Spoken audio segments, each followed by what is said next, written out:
चलते हैं श्रीमद् भागवत महापुराण। प्रसंग चल रहा है महाराज मनु के बड़े पुत्र प्रिव्रत, उनका पावन चरित्र। उन्होंने अपने तपोबल से 7 द्वीप और 7 समुद्र प्रकट किए। जम्बूद्वीप, लक्षद्वीप, सालमली द्वीप, कुशद्वीप, क्रौंच द्वीप, शाक द्वीप, पुष्कर द्वीप। खारे जल का समुद्र, ईख के रस का समुद्र, मदिरा का समुद्र, घी का समुद्र, दूध का समुद्र, मट्ठे का समुद्र और मीठे जल का समुद्र। महाराज प्रिव्रत ने बर्हिस्मति से आग्नेद्र, इद्वजिह्व, यज्ञबाहु, हिरण्यरेता, घृतपृष्ठ, मेधातिथि, वीतिहोत्र, ये जो 7 पुत्र, इनको इन 7 द्वीपों का अधिपति बनाया। 3 पहले सुन चुके हैं, वो बाल ब्रह्मचारी परम सन्यासी हैं। तो 10 पुत्र ये बर्हिस्मति से। ऊर्जस्वती नाम की एक कन्या, जिसका विवाह भगवान शुक्राचार्य जी से किया। शुक्राचार्य जी की पुत्री शुक्र कन्या देवयानी के नाम से प्रसिद्ध हुई, जिनकी चर्चा कल हुई थी। राजन, जो भगवान श्री हरि का निरंतर भजन करते हैं, वो 6 इन 2 क्षय पर विजय प्राप्त कर लेते हैं। पहला क्षय भूख, प्यास, शोक, मोह, जरा, मृत्यु। भूख, प्यास, शोक, मोह, जरा, मृत्यु, इन 6 का प्रभाव नहीं पड़ता जो निरंतर चित्तवृत्ति भगवान श्री हरि के भजन में जोड़े हैं। और ये 6 भगवत भक्तों में 5 ज्ञानेंद्रियां और 1 मन, ये 6 अपना प्रभाव नहीं दिखा पाते। जैसे पूरे विश्व को गुलाम बनाए हैं मन और इंद्रियां, तो भगवत भक्तों को मना खष्टान इंद्रियाणि प्रकृतिस्थान करसती, ऐसा नहीं, वो परमात्मा की तरफ ले जाते हैं, मन और इंद्रियों को वश में कर लेते हैं। 5 ज्ञानेंद्रियों और मन का प्रभाव उनके ऊपर नहीं पड़ता। 6 भूख, प्यास, शोक, मोह, जरा, मृत्यु। 6 5 ज्ञानेंद्रियां और 1 मन, इनका प्रभाव नहीं पड़ता। 6 काम, क्रोध, लोभ, मोह, मद, मत्सर, इन 6 का प्रभाव। 6 इन तीनों 6 का क्षय हो जाता है। 6 माने नाश। भूख, प्यास, शोक, मोह, जरा, मृत्यु, 1 क्षय। 5 ज्ञानेंद्रियां, 1 मन, 1 क्षय। काम, क्रोध, लोभ, मोह, मद, मत्सर, 1 क्षय। इन तीनों का क्षय हो जाता है। और यही प्रपंच फंसाए हुए, खूब भजन करो, भजन से इनका नाश होगा। खूब प्रवचन कर लो, प्रवचन सुन लो, लेकिन नाम जप नहीं करोगे तो इनका नाश नहीं होगा।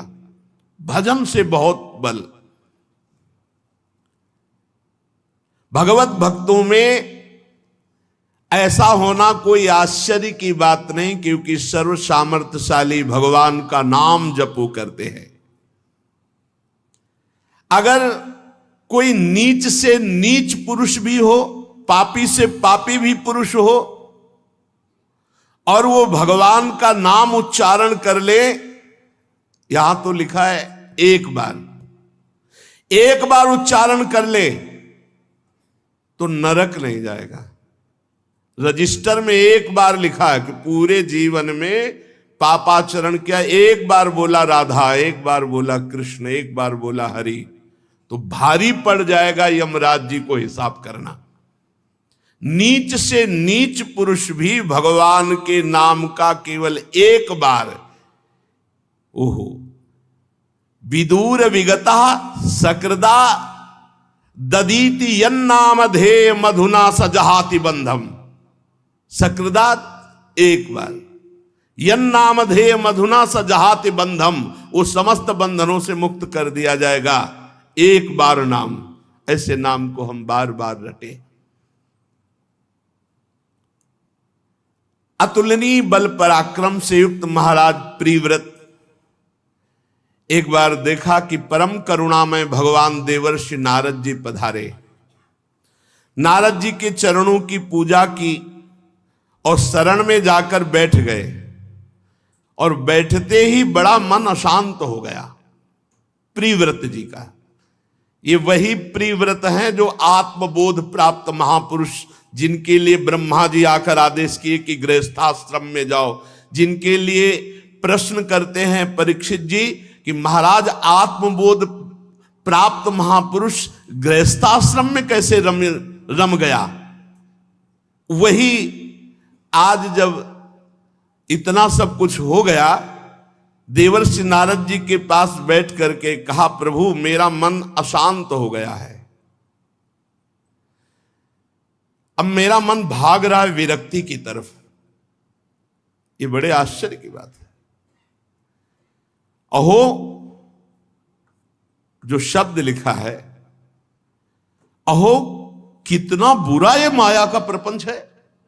महाराज प्रिव्रत करे, मेरे अंदर विषय लोलुपता पैदा कर दी। ये कभी कोई न सोचे, कभी कोई न सोचे, मरे मन में भी जीवित करके। रामचरितमानस में आता है, जब काम ने अपना प्रभाव दिखाया तो मरे मनों में भी काम जागृत। मरे मन का मतलब भगवत प्राप्त महापुरुषों के भी है। तो देवर्षि नारद जी भगवत प्राप्त नहीं है क्या? इसीलिए सब हरीश शरणम हरीश शरणम हरीश शरणम। नारद जी से कहा, प्रभु मेरी इंद्रियां विषय लोलुप हो गई, मैं तो अंधकूप में गिरा रहा हूं, बस बस बस बहुत हो गया, बहुत हो गया, अब नहीं अब नहीं अब नहीं। ये बड़े आश्चर्य की बात है। अहो असाधु निष्ठितम यदभिनिवेशितो मिंद्रियैर अविद्या रचित विषम विषयांधकूपे तदलमल ममुष्या वनिताया विनोद मृगम माम धिक धिक गीति गर्ह्यांचकार। क्या बन गया? कहां मैं आत्म स्वरूप में रमण करने वाला और कहां स्त्री के हाथ का खिलौना बन गया, स्त्री का क्रीड़ा मृग बन गया। वनिताया स्त्री, विनोद मृगम क्रीड़ा मृगम, माम धिक धिगिति गर्ह्यांचकार। धिक्कार है धिक्कार मेरे ज्ञान को। मैं बड़ा ज्ञानी बनता था, स्त्री के हाथ का खिलौना बन गया और उसने मुझे विषयांधकूपे, विषय के अंधे कुएं में ढकेल दिया, और मैं ऐसे नाचा जैसे मदारी बंदर को नचाता है, ऐसे मुझ आत्मज्ञानी को नचा दिया। महाराज प्रिव्रत कह रहे, धिक्कार है हमारे ज्ञान को। देवर्षि नारद जी के चरणों में बैठकर देवर्षि नारद जी ने कहा, तुम विवेकवान पुरुष हो, तुम्हारी सोई हुई विवेक वृत्ति पुनः जागृत हो गई है। त्याग करो तत्काल सारे संसार के इस राज्य पाठ का, मोह का, राग का, भोग का। जैसा आदेश हुआ उसी समय सारी पृथ्वी के आदि सम्राट महाराज मनु के पुत्र प्रिव्रत जी ने अपने पुत्रों में राज्य लक्ष्मी को बांट दिया, और मानो मर गए हों ऐसे मृत तुल्य होकर के, घोर वैराग्य धारण करके नारद जी के बताए हुए मार्ग से पुनः अपने स्वरूप की तरफ। राजा प्रिव्रत ने, चूंकि पूर्व में आत्मबोध महापुरुष, तो जैसे निर्मल जल में ऊपर सेवार आ जाए, जल में हरी हरी जो उसको हटाओ तो फिर निर्मल जल हो गया, ऐसे ही गृहस्थाश्रम के नाना प्रकार के कर्तव्य कर्मों का पालन करते करते और भोगों को भोगते भोगते एक ज्ञान में सेवार सा आ गया था। देवर्षि नारद जी के बताए मार्ग से उन्होंने पुनः उसको अलग किया और संपूर्ण भोगों को मृत तुल्य अनुभव करते हुए अपने स्वरूप में स्थित हो गए। महाराज प्रिव्रत जब अपने स्वरूप में स्थित, तो राजा आग्नेद्र बने और जम्बूद्वीप का पुत्र की तरह प्रजा का पालन करते हुए एक बार वे पितर जो हैं ये कामना करते रहते हैं कि हमारे परिवार में कोई महाभागवत धर्मात्मा पुत्र हो जाए जिससे हमारा कल्याण हो जाए। पितृलोक स्वर्गलोक के ऊपर है, तो पितृलोक की कामना से सतपुत्र प्राप्ति के लिए पूजा की, सब सामग्री जुटाई और मंदराचल की घाटी में तपस्या करने लगे महाराज आग्नेद्र। जब कोई तपस्या करता है सही ढंग से तो उसके पास उसकी तपस्या को नष्ट करने के लिए माया भेजी जाती है। अब जैसे कह दे कि अब क्यों ऐसा नहीं सुनने को मिलता कि रंभा आ रहे हैं, पूर्व चित्ती आ रहे हैं, मेनका आ रहे हैं, जरूरत है नहीं। देवता लोग देखते हैं इतने में गिर गए हैं मृत्यु लोक के ही भोगों में, तो फिर देवलोक के भोग काय को भेजेंगे। जब ये अपनी कठोर तपस्या में संलग्न हुए महाराज आग्नेद्र, तो पूर्व चित्ती नाम की अप्सरा भेजी गई, बहुत ही सुंदर। आग्नेद्र जी जहां तपस्या कर रहे थे मंदराचल की घाटी बड़ी रमणीय थी, एकांत स्थल। अब वो अपने गायकों के साथ आई, बड़े सुंदर सुंदर गीत गाए जा रहे हैं, वाद्य बज रहे हैं। अब उसने नृत्य गान आदि के द्वारा उनका ध्यान भंग किया महाराज आग्नेद्र का। समाधि योग में स्थित उन्होंने आंख खोली तो सामने दिखाई दी मानो नवीन कमल की कली, ऐसे सुंदर नेत्र और दिव्य एक अप्सरा। महाराज समाधि में थे, आंख खुली तो समाधि को भूल गए कि कहां समाधि में थे। सामने जो ही पूर्व चित्ती अप्सरा को देखा भूल गए। वही विलासपूर्ण गति, क्रीड़ा, चापल्य, लज्जा, विनय युक्त चितवन। कामदेव ने देखा कि बढ़िया अवसर है। क्या बढ़िया अवसर है? अप्सरा को नीचे से ऊपर तक देख रहे हैं, समाधि में थे, संभलने का होश अवसर नहीं दिया जाता, होश नहीं दिया जाता। कामदेव ने अपने फूलों के बाण संधान करके,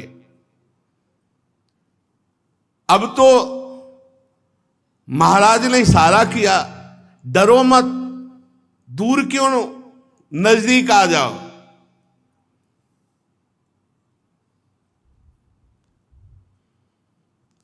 मना कर दिया।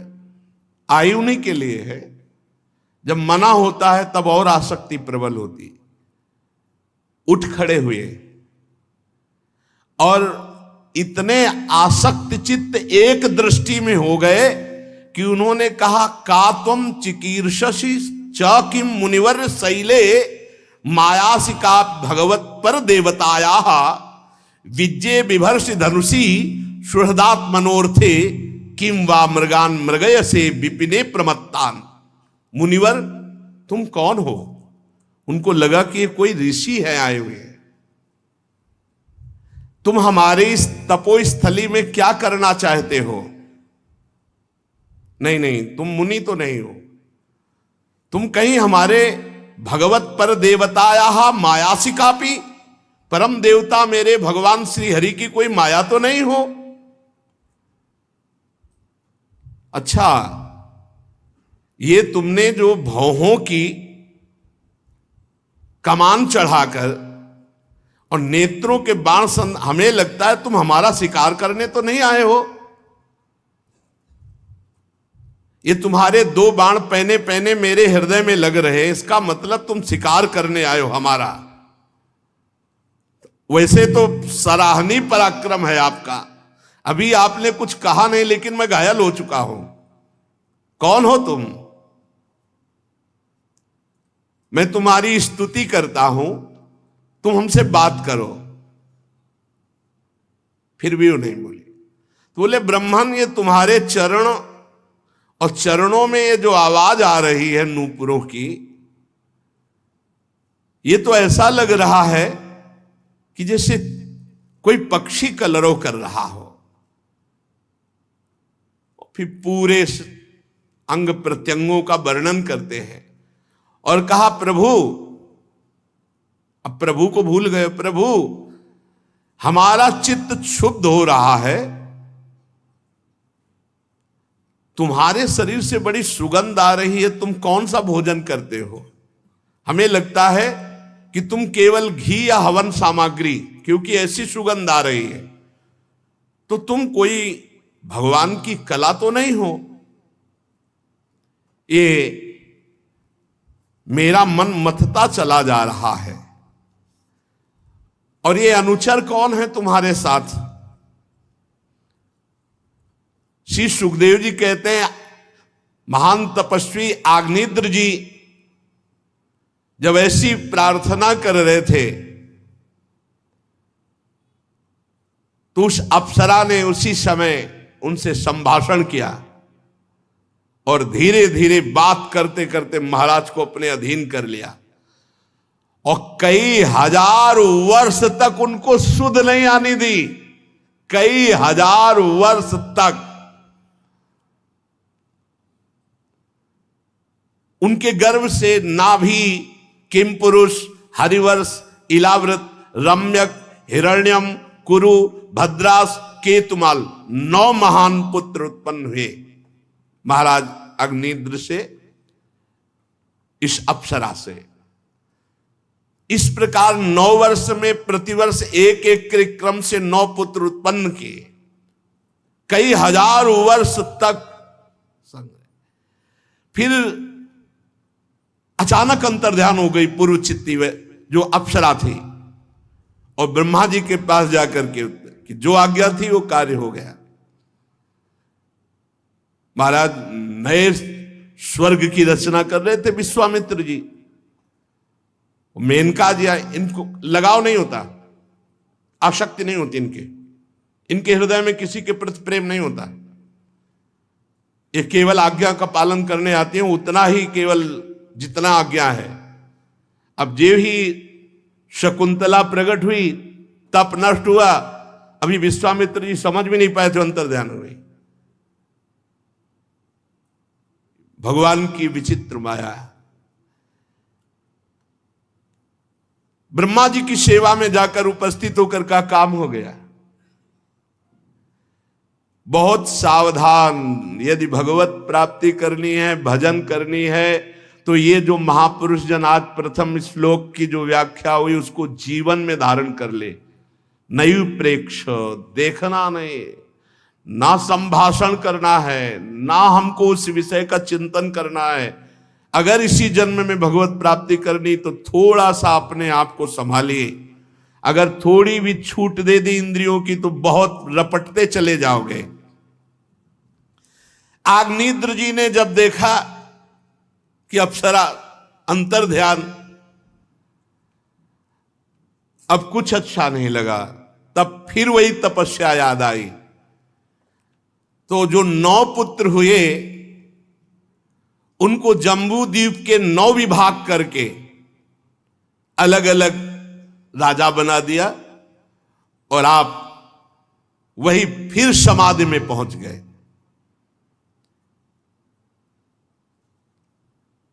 जब भगवत चिंतन परायण पुरुष विषय में जाता है तो उसे ज्यादा दिन कोई आसक्त नहीं रख सकता, क्योंकि पूर्वाभ्यास उसका उठेगा और उसे पुनः वहीं स्थित कर देगा। पर समय तो जाता है ना, और इसमें प्रारब्ध भी बहुत जोर का होता है, पूर्व प्रारब्ध भी बहुत बलवान होता है। बहुत से कारण मिलते हैं तब कहीं वो योद्धा फंसता है, ऐसे नहीं फंसता। बहुत से कारण होते, अभिमान हो गया, परदोष दर्शन हो गया, प्रारब्ध पूर्व जन्म का उपस्थित हो गया और वासना का आक्रमण हुआ। देवता अपने अपने इंद्रियों के द्वार में बैठे उसे तब वो कहीं योद्धा परास्त, लेकिन वो हरि का जो जन होता है वो परास्त नहीं होता। जिस समय जैसे होश आया वो फिर अपने स्वरूप में उसी जगह पहुंच जाएगा। नामे भक्ता प्रणश्यति, भगवान ने कहा मेरे भक्त का नाश नहीं होता। आग्नेत्र जी ने विचार किया कि अरे मेरे परम पुरुषार्थ को अप्सरा ने अपहरण कर लिया। फिर उन्होंने समस्त भोगों का त्याग करके अपनी चित्तवृत्ति प्रभु में लगाया और शरीर छोड़ दिया। महाराज अग्निद्र के परम धाम सिधारने के बाद नाभि आदि 9 भाइयों ने मेरु देवी प्रतिरूपा उग्र दृष्टि लता रम्या श्यामा नारी भद्रा देवीति नाम की 9 कन्याओं से विवाह किया। नाभि के कोई संतान न थी, इसलिए उन्होंने अपनी भार्या मेरु देवी के सहित भगवान का यजन किया। यद्यपि सुंदर अंग वाले श्री भगवान द्रव्य देश काल मंत्र ऋत्व दक्षिणा और विधि इन यज्ञ के साधनों से सहज में नहीं मिलते, तथापि वे भक्तों पर तो कृपा करते ही हैं। इसलिए महाराज नाभि ने श्रद्धा पूर्वक विशुद्ध भाव से जब भगवान की आराधना की, तब उनका चित्त अपने भक्त का अभीष्ट कार्य करने के लिए उत्सुक हो गया और भगवान सर्वथा स्वतंत्र हैं। भगवान यज्ञ से प्रकट हो गए। जब महाराज नाभि ने पुत्र प्राप्ति के लिए आराधना की, भगवान रेशमी पीतांबर धारण किए हुए विशाल वक्षास्थल, श्रीवत्स चिन्ह, अजान बाहु, लंबी भुजाएं, गले में बनमाला, कौस्तुभ मणि, बड़ा सुंदर भगवान का स्वरूप। ये देखकर ऋत्वज, सदस्य, यजमान सब खड़े हो गए और जैसे निर्धन को धन मिल जाए ऐसे सब आनंदित होकर सबने भगवान के चरणों में अर्घपाद्य अर्पित करके प्रणाम किया। और फिर ऋत्वजों ने कहा, हे पूज्यतम, हम आपके अनुगत भक्त हैं, हमारे आप परम पूजनीय हैं, इसलिए बार बार मैं आपका पूजन करता हूं, किंतु हम आपकी पूजा करना क्या जाने। हम तो बस आपके चरणों में प्रणाम करते हैं और महापुरुषों से जो सीखा है वही हम आपकी सेवा करते हैं। प्रभु, हम सब प्रपंच में ही फंसे हैं, तो आपके गुणगान करने में हम असमर्थ हैं। आप साक्षात परमेश्वर हैं, आप अपनी कृपा से प्रसन्न हो जाइए। यदि कोई आपका वर्णन करने का साहस करेगा तो जैसे किसी की बुद्धि सीपी हो और वो समुद्र को नापना चाहे तो कितने दिनों में नाप पाएगा, पूरा जीवन लग जाए तो भी नहीं नाप पाएगा। ऐसे ही प्रभु, हमारी बुद्धि बहुत छोटी है, आपकी महिमा अपार है, हम कैसे आपका यश गान करें। यदि कोई भक्त दीन होकर एक पत्ता, तुलसी, दूब का अंकुर या कोई फूल या कोई फल दे दे तो आप बहुत मानकर संतुष्ट हो जाते कि इसने बहुत दे दिया। दीन होकर, दैन्य होकर के। प्रभु, हम तो समझते हैं कि आप केवल अपनी कृपा से प्रसन्न होते हैं। ब्रह्मादिक परम पुरुषों की अपेक्षा आप सर्वाति श्रेष्ठ है। हे यज्ञ पुरुष, हमने तो बुलाया भी नहीं हो, आप करुणावश आ गए हैं, ये आपकी अहेतुकी कृपा है। पूज्यतम, हम सबसे बड़ा वरदान ये पा गए कि ब्रह्मादिक के वरदायक आपका दर्शन पा गए, हमारे नेत्र सफल हो गए, हमारा जन्म लेना सफल हो गया। नेत्र की सफलता, जन्म लेने की सफलता, भगवान का साक्षात्कार। आपका दर्शन तो वो पाते हैं जो रात दिन आपका मंगलमय चिंतन करते रहते हैं और वैराग्य से प्रज्वलित हुई ज्ञानाग्नि के द्वारा अंतःकरण के राग द्वेष को भस्म कर देते हैं, और जिनका स्वभाव सम और शांत है वो आत्माराम मुनिगण आपका दर्शन पाते हैं। प्रभु, गिरना, ठोकर लगना, छींकना, जम्हाई लेना, बुखार आना या और कोई कष्ट होना, इन समयों में आपका जो स्मरण करते हैं उनके सकल अमंगलों का नाश हो जाता है। गिरते समय ठोकर लग गई या छींक में या जम्हाई में, जब जम्हाई आती हो तो जरूर नाम लेना, वैसे तो हर समय नाम लेना चाहिए, पर जम्हाई नहीं आती उस समय राधा राधा, अगर जम्हाई के समय नाम उच्चारण नहीं किया तो अंदर पाप प्रवेश करेगा। राम राम कही जे जमुहाही, तिन्हि न पाप पुंज समूहाही। अगर आप ऐसे ही करते तो बेमतलब में पाप अंदर जा रहे। राधा राधा बोलो, कृष्ण कृष्ण बोलो। देखो क्या कह रहे, गिरते समय अचानक राधा, ठोकर लगते समय राधा, छींक आवे तो राधा, जम्हाई आवे तो राधा, बुखार में है तो राधा, या कोई भी दुख है तो राधा, उसका परम मंगल हो जाता है, उसका अनिष्ट नहीं होता। आहा, हे प्रभु भक्तवत्सल दीन बंधु, एक प्रार्थना और है। प्रभु कोई ऐसी वस्तु नहीं त्रिभुवन में जो आप दे न सके, फिर भी आपसे कुछ मांगना ऐसा है जैसे चक्रवर्ती सम्राट से भूसा मांगना, पर हम मांग रहे हैं अपने लिए नहीं, अपने यजमान के लिए। हमारे यजमान राजर्षि नाभ हैं, इनके कोई संतान नहीं है, और ये यज्ञ भी संतान के लिए ही कर रहे थे। आप कृपा करके प्रकट हुए हैं, तो प्रभु वैसे आपकी माया का पार पाना बड़ा कठिन है, हम माया से ही प्रेरित होकर बोल रहे हैं। देवादिदेव आपकी कृपा से सब काम बन जाता है, इसलिए हम अज्ञानियों की धृष्टता क्षमा करें और मेरे महाराज को पुत्र हो ऐसी आप कृपा करें। भगवान ने कहा कैसा पुत्र हो चाहते हो, तो समस्त ऋतुजों ने कहा प्रभु जब आप प्रकट हुए हो तो आप ही जैसा पुत्र हो। तो श्री भगवान ने कहा अहो बता हम ऋषियों, भवत भी रवित गिरभीर वर सुलभ मभियाचितो यद मुष्यात्मजो मया सदृशो भूयादिति ममाहमेवाभिरूपः। ऋषियों बड़े असमंजस की बात कह दी, मेरे जैसा पुत्र तो मैं ही हूं, इसका मतलब राजर्षि नाभ के पुत्र रूप में मैं प्रकट हूं, मैं तो अद्वितीय हूं। मैं नाभि के यहां अवतार लूंगा। आप सब ऋषियों की प्रार्थना स्वीकार हुई। महारानी मेरु देवी के सुनते हुए भगवान अंतर ध्यान हो गए। परीक्षित, उस यज्ञ में महर्षियों द्वारा भगवान के प्रसन्न किए जाने पर नाभि का परम प्रिय हुआ। महारानी मेरु देवी के गर्भ से महाराज नाभि की पत्नी मेरु देवी शुद्ध सत्वमय विग्रह धारण करके भगवान ऋषभ देव जी के रूप में प्रकट हुए। भगवान का अवतार परम हंसों की चर्या, अवधूतों की चर्या, ये मार्ग प्रशस्त करने के लिए भगवान ऋषभ देव जी के रूप में प्रकटे।